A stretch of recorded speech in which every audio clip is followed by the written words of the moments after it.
The UK is incredibly diverse in terms of accents, and it just so happens that I can do many of these accents as my party trick. So come with me as I take you on a guided tour through all of the accents and archetypes of Great Britain.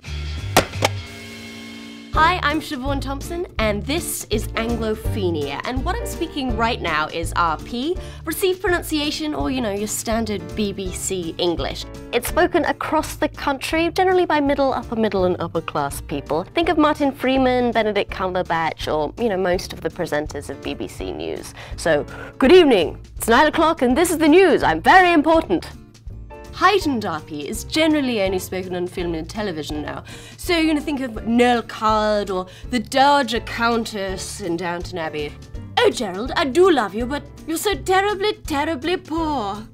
Now London is the accent that most people outside of Britain can recognise, that classic lock, stock and two smoking barrels. Get out of my pub! Go on, get out of it! Shut it, you tart!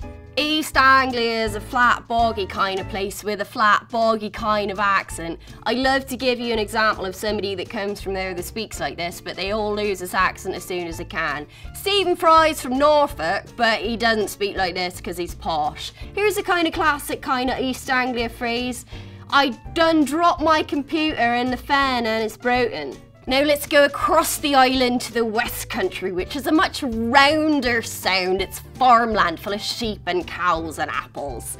Think of like Sam Ganji from The Lord of the Rings or Hagrid from the Harry Potter movies. Oh, you bloody kids, get off my land! Or, oh, Mr. Frodo, don't let him turn me into anything unnatural.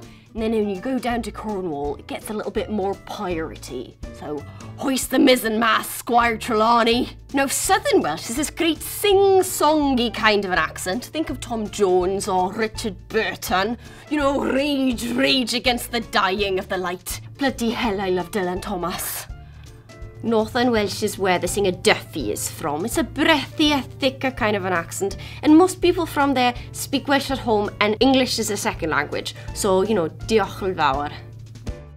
Now, across the country to the West Midlands and Birmingham, it's a very nasal kind of an accent, mostly on account of all the industry that went on in that area.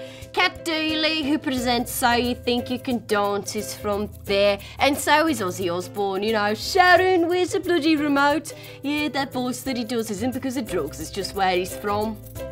Scouse is your classic Liverpool accent. The Beatles are from there and so's Paul McGann. They were also made European Capital of Culture a couple of years ago by the EU, so don't tell me they're not cultured, alright. Up into Lancashire, and think of Christopher Eccleston or most of the cast of the Downstairs in Downton Abbey. Daisy, get those buns out the oven before they burn. Oh, Mr. Bates. So, across the Pennines to Yorkshire, it's a much kind of flatter accent from Lancashire and they cut off a lot of the words. So I'm going to Pub Up Hill. Think of Sean Bean from Lord of the Rings or Game of Thrones. One does not simply walk into Mordor. So in Northumberland and Newcastle, they speak in a Geordie accent. So, think of the Geordie Shore or Carol Cole. Remember, she got fired from the X Factor because nobody could understand a word she was saying. Or Billy Elliot. All I want to do is dance bally, but me dad makes me box. Edinburgh is the capital of Scotland. It's a very soft, maybe a little snooty kind of an accent. Think of Ewan McGregor or Dame Maggie Smith as Professor McGonagall. That's 10 points taken from Gryffindor, Mr. Potter. Glasgow is a much thicker kind of an accent. Billy Connolly and Peter Capaldi are both from there. They cut off a lot of the words, so I haven't any butter, so I've got to go to the shop, And so up to the very north to the Highlands of Scotland. Think of Amy Pond from Doctor Who, or maybe Sir Robert Burns. The best laid plans of mice and men, gang after glee. Now let's go to Northern Ireland, and it's all about the vowels with the Northern Irish accent how now, brown cow. Liam Neeson is from there. I've got a very particular set of skills. I know he doesn't say it in that accent in the movie, but it sounds well cool, so And finally, Southern Ireland is obviously not a part of the United Kingdom, but I can do a Dublin accent, so let's just do it. It's a pretty classic Irish accent with a lot of assonance to it. So Sinead O'Connor's from there. Nothing compares. Nothing compares. to you. That is all from me. Tell me if there's any British accents that I missed because I love a challenge. Don't forget to subscribe and thanks for watching.